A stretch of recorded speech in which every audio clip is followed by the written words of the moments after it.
As-tu déjà réfléchi à la puissance d'un seul chapitre du Coran? Imagine, une seule sourate, courte, simple à mémoriser, mais dont la valeur peut te hisser jusqu'aux portes du paradis. Le prophète a dit que certaines paroles de la révélation équivalent à des trésors infinis. Alors, comment se fait-il qu'une sourate, composée de quelques versets seulement, puisse contenir autant de lumière et de récompense? Dans ce voyage spirituel, nous allons plonger au cœur d'un secret coranique, une sourate que tu connais sûrement, que tu récites peut-être déjà chaque jour, sans mesurer toute son immensité. Beaucoup de croyants la considèrent comme petite, mais devant Allah, sa grandeur dépasse l'imagination. Cette vidéo n'est pas un simple rappel, c'est une invitation à redécouvrir une perle cachée dans le livre d'Allah, une sourate qui ouvre les portes de la miséricorde divine. Ouvre ton cœur, car ce que tu vas entendre peut changer ta relation avec le Coran et renforcer ton lien avec Allah. Le Coran n'est pas un simple livre. C'est la parole vivante d'Allah, descendue du ciel pour éclairer la terre. Chaque sourate, chaque verset, chaque mot porte une lumière qui transcende le temps et l'espace. Allah dit. Certes, ce Coran guide vers ce qu'il y a de plus droit et annonce aux croyants qui font de bonnes œuvres qu'ils auront une grande récompense. Sourate Al-Isra, 17h09. Cette parole divine n'est pas comparable au discours des hommes. Elle guérit les cœurs malades, rassure les âmes inquiètes et redresse les pas de celui qui chancelle. Le prophète a affirmé. Le Coran est une preuve en ta faveur ou contre toi. Rapporté par Muslim. Cela signifie que le Coran n'est jamais neutre, soit il t'élève, soit il t'accuse. Celui qui le lit, le médite et l'applique trouve une lumière qui éclaire sa vie. Celui qui le délaisse se prive d'une protection immense. La grandeur du Coran se reflète aussi dans le fait que chaque sourate possède une valeur particulière. Certaines sont des boucliers contre le mal, d'autres des sources de bénédiction, et quelques-unes sont des clés d'entrée au paradis. Et même les plus courtes ont une puissance inimaginable. En réalité, le Coran est un océan de miséricorde. Le croyant qui s'y plonge n'en ressort jamais les mains vides. Chaque lecture est une ascension. Chaque verset est une porte. Et parmi ces portes, il en existe une qui semble étroite aux yeux des hommes, mais qui mène directement à l'éternité bienheureuse. C'est une sourate brève, mais qui renferme un secret immense. Ainsi, comprendre la valeur de la parole d'Allah, c'est reconnaître que rien n'est petit ou insignifiant dans le Coran. Même un verset peut changer une destinée. Même une sourate courte peut sauver une vie entière. La sourate dont il est question est sourate Al-Ikhlas, la sourate numéro 112 du Coran. Tu la connais sûrement, car elle ne comporte que 4 versets. Pourtant, sa puissance est telle que le prophète a dit qu'elle équivaut à un tiers du Coran. Voici son texte. Traduction approximative. Dit, il est Allah, unique. Allah, le seul à être imploré pour ce que nous désirons. Il n'a jamais engendré, et n'a pas été engendré. Et nul n'est égal à lui. Cette sourate, brève et simple à mémoriser, résume pourtant l'essence même de la foi islamique, l'unicité absolue d'Allah, le Tawhid. Elle réfute toute idée de polythéisme, d'association ou de ressemblance avec la création. Pourquoi le prophète l'a-t-il comparé à un tiers du Coran? Parce que le Coran se concentre sur 3 grands thèmes.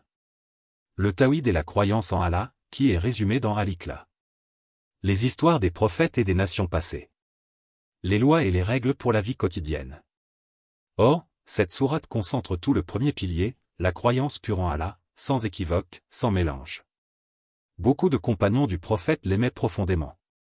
Certains la récitaient sans cesse dans leurs prières. D'autres la gardaient comme une invocation quotidienne. Car elle rappelle la plus grande vérité, Allah est unique, parfait, éternel, et rien ne lui ressemble. Lorsque tu prononces ces versets avec sincérité, tu affirmes ton appartenance à la foi pure. Tu proclames ton amour pour Allah, ton rejet des fausses divinités et ta confiance en sa perfection absolue. En réalité, réciter Al-Ikhlas, c'est renouveler ton pacte de foi à chaque fois. C'est pourquoi cette sourate est bien plus qu'un simple chapitre court. C'est une clé du paradis, un condensé de la foi musulmane, un rappel constant que rien ni personne n'égale Allah. La grandeur de sourate Al-Ikhlas ne repose pas seulement sur son sens profond, mais aussi sur les nombreux hadiths authentiques qui rapportent son immense mérite.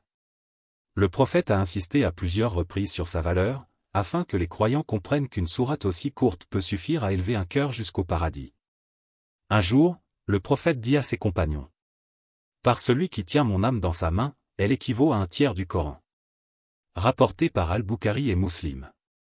C'est une déclaration bouleversante, réciter cette sourate avec foi et sincérité, c'est comme lire un tiers du Coran. Un autre hadith rapporte qu'un homme parmi les compagnons récitait toujours cette sourate à la fin de sa prière, en plus d'autres passages du Coran. Les autres compagnons, étonnés, en parlèrent au prophète. Celui-ci demanda à l'homme pourquoi il agissait ainsi. Il répondit: parce qu'elle décrit le tout miséricordieux, et j'aime la réciter. Le prophète dit alors: informe-le qu'Allah l'aime. Rapporté par Al-Bukhari et Muslim. Ici, on découvre une vérité magnifique: aimer cette sourate, c'est aimer Allah. Et Allah aime celui qui l'aime sincèrement. Dans un autre hadith, le prophète a dit à ses compagnons: est-ce qu'un de vous est incapable de réciter le tiers du Coran en une nuit? Ils répondirent: et qui parmi nous en est capable, ô messager d'Allah? Il dit: sourate Al-Ikhlas équivaut à un tiers du Coran. Rapporté par Muslim. Ce hadith montre la facilité qu'Allah a donnée à ses serviteurs. Même si quelqu'un n'a pas la force ou le temps de réciter tout le Coran chaque nuit, il peut gagner une récompense immense par la récitation sincère de cette sourate. Il est également rapporté que le prophète aimait réciter cette sourate en combinaison avec d'autres. Par exemple, il la récitait dans les prières surérogatoires, parfois avec sourate Al-Falaq et sourate An-Nas, pour chercher protection. Ces hadiths ne sont pas de simples récits historiques. Ils sont des portes ouvertes vers une pratique quotidienne, celle d'inclure Al-Ikhlas dans nos prières, dans notre dhikr, dans nos moments de recueillement. Chaque récitation sincère est un pas vers le paradis. Ainsi, les hadiths montrent clairement que cette sourate n'est pas une lecture secondaire. Elle est un pilier de la foi, une preuve d'amour pour Allah, et une clé d'accès à son infinie miséricorde. Sourate Al-Ikhlas est composée de seulement 4 versets, mais chacun renferme une richesse théologique et spirituelle immense. Elle n'est pas simplement une récitation, c'est une déclaration de foi, un résumé de la croyance islamique. Petit losange bleu, dit, il est Allah, unique. Ce verset proclame le principe fondamental de l'islam, le tawhid. Allah est unique, un, absolu. Il n'y a rien de comparable à lui. Aucune créature ne partage sa divinité, aucun associé ne peut prétendre à son adoration. Tout commence par cette affirmation claire: il n'existe qu'un seul Dieu digne d'adoration. Petit losange bleu, Allah, le seul à être imploré, As-Samad. Ce mot, As-Samad, est d'une profondeur inégalée. Il signifie que tout ce qui existe dépend d'Allah, alors que lui ne dépend de rien ni de personne. Il est celui vers qui les créatures se tournent dans leurs besoins, celui qui n'a besoin de rien, celui qui est parfait et complet en lui-même. Reconnaître As-Samad, c'est reconnaître sa propre faiblesse, et accepter qu'Allah est l'unique source de subsistance, de secours et de réconfort. Petit losange bleu, il n'a jamais engendré, et n'a pas été engendré. Ce verset réfute toutes les fausses croyances qui attribuent à Allah une descendance ou une origine. Allah n'est pas un père, il n'est pas un fils, il n'est pas né, et il ne donne pas naissance comme les êtres vivants. Il est au-dessus du temps, de l'espace, et de toute limitation humaine. C'est une proclamation de pureté et d'indépendance absolue. Petit losange bleu, et nul n'est égal à lui. Enfin, la sourate se termine par une négation totale: rien ne peut être comparé à Allah. Ni dans ses attributs, ni dans sa puissance, ni dans son essence. Tout ce que nous connaissons dans l'univers est limité, imparfait, et dépendant. Mais Allah transcende toute comparaison. En méditant ces 4 versets, on comprend pourquoi cette sourate équivaut à un tiers du Coran. Elle condense l'essence même du message divin: adorer Allah seul, reconnaître son unicité, et se détourner de toute forme d'association. Spirituellement, cette sourate n'est pas seulement une protection contre le polythéisme. Elle est un rappel quotidien que notre cœur doit rester attaché à Allah seul. Elle enseigne la sincérité dans l'adoration, l'humilité devant sa grandeur, et l'amour pour sa perfection absolue. C'est cette profondeur qui explique pourquoi les pieux prédécesseurs l'aimaient tant. Ils voyaient en elle une source de lumière, un condensé de vérité, une boussole qui recentre constamment l'âme sur l'unique. Sourate Al-Ikhlas n'est pas seulement une sourate à méditer, c'est aussi une sourate à vivre et à intégrer dans le quotidien. Sa facilité de mémorisation en fait un compagnon idéal, accessible à tous, même aux enfants et aux personnes qui débutent dans l'apprentissage du Coran. Le prophète l'utilisait régulièrement dans ses prières. Il l'a récité souvent avec sourate Al-Falaq et sourate An-Nas, formant ainsi les 3 dernières sourates du Coran qu'on appelle Al-Mu'awwida, les protectrices. Ces 3 sourates, récitées ensemble, sont une forteresse contre le mal et les tentations. Dans un hadith authentique, il est rapporté que le prophète les récitait le matin et le soir, en soufflant dans ses mains puis en les passant sur son corps pour chercher protection auprès d'Allah. Voilà un acte simple que chaque croyant peut répéter quotidiennement, comme un bouclier spirituel. Al-Ikhlas peut aussi être intégré dans les prières obligatoires et surérogatoires. Beaucoup de compagnons la récitaient systématiquement, parfois après Al-Fatiha. Non pas parce qu'ils ne connaissaient pas d'autres passages, mais parce que cette sourate exprime une proximité profonde avec Allah.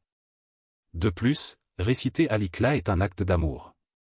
Celui qui l'aime sincèrement, comme rapporté dans les hadiths, sera aimé par Allah. Il ne s'agit donc pas seulement de la lire mécaniquement, mais de la ressentir, de laisser son sens pénétrer le cœur. Aujourd'hui, dans nos vies rapides et parfois distraites, cette sourate nous rappelle l'essentiel, revenir à l'unicité d'Allah. Dans un moment d'angoisse, de peur, ou de doute, réciter Al-Ikhlas, c'est comme rallumer une lumière intérieure. Que ce soit dans la prière, avant de dormir, le matin en sortant de chez soi ou simplement dans un moment de silence, cette sourate devient une ancre, un rappel constant qu'Allah est unique et qu'il suffit à ses serviteurs. Les compagnons du prophète avaient une relation particulière avec sourate Al-Ikhlas. Ils ne la considéraient pas comme une sourate, courte, mais comme un joyau, une lumière toujours présente dans leur cœur. Un récit rapporté par Al-Bukhari nous montre l'exemple d'un homme qui dirigeait la prière pour son peuple. Chaque fois qu'il récitait une sourate après Al-Fatiha, il terminait systématiquement par sourate Al-Ikhlas. Ses compagnons, intrigués, lui demandèrent pourquoi. Il répondit: parce qu'elle décrit le tout miséricordieux, et j'aime la réciter. Lorsqu'ils rapportèrent cela au prophète, il dit: informez-le qu'Allah l'aime. Ce témoignage est bouleversant. Aimer sincèrement cette sourate suffit pour qu'Allah t'accorde son amour. Un autre exemple vient d'un compagnon qui récitait Al-Ikhlas constamment dans ses prières nocturnes. Le prophète l'interrogea et il dit: ô messager d'Allah, c'est parce qu'elle renferme les attributs d'Allah, et je l'aime. Alors le prophète répondit: ton amour pour elle t'a fait entrer au paradis. Ces histoires montrent que la valeur de cette sourate ne dépend pas du nombre de fois qu'on la lit, mais de l'amour qu'on lui porte, car elle reflète l'amour d'Allah lui-même. Aujourd'hui encore, des croyants témoignent de la paix intérieure qu'ils trouvent en la récitant. Certains disent qu'elle les aide à calmer leurs angoisses, d'autres qu'elle leur rappelle la grandeur d'Allah dans les moments de solitude. C'est une sourate qui réconforte les cœurs fragiles et qui rappelle à chacun que, même face aux difficultés, Allah suffit. Elle agit comme une étreinte divine, une certitude que l'on n'est jamais seul. Prends un instant, ferme les yeux et imagine, une sourate si courte que même un enfant peut la mémoriser, mais si immense que sa récitation sincère peut ouvrir les portes du paradis. Sourate Al-Ikhlas n'est pas seulement une récitation des lèvres, c'est une déclaration d'amour, un rappel constant que ton Seigneur est unique, éternel, parfait. Combien de fois l'avons-nous récité machinalement, sans méditer sur son sens? Et si, à partir d'aujourd'hui, tu faisais de chaque récitation un moment de connexion profonde avec Allah? Chaque fois que tu prononces « Kul huwa Allahu ahad », rappelle-toi que tu renouvelles ton pacte avec ton Créateur. Cette sourate n'est pas réservée aux savants, ni aux pieux des premiers temps.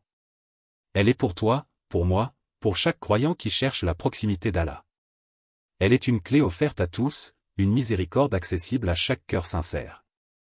Alors, décide aujourd'hui d'intégrer Al-Ikhlas à ta routine spirituelle. Récite-la le matin et le soir pour chercher protection. Récite-la dans tes prières, en méditant sur chaque verset. Récite-la avant de dormir, comme un bouclier pour ton âme. Et surtout, aime-la. Aime son message, aime sa clarté, aime la perfection qu'elle décrit. Car le prophète a promis que celui qui l'aime sera aimé par Allah et qu'un tel amour est une porte vers le paradis. Le Coran est une lumière, et dans cette lumière, sourate Al-Ikhlas brille comme une étoile unique. Ne la laisse plus passer inaperçue. Accroche-la à ton cœur, vis avec elle, et laisse-la transformer ta foi.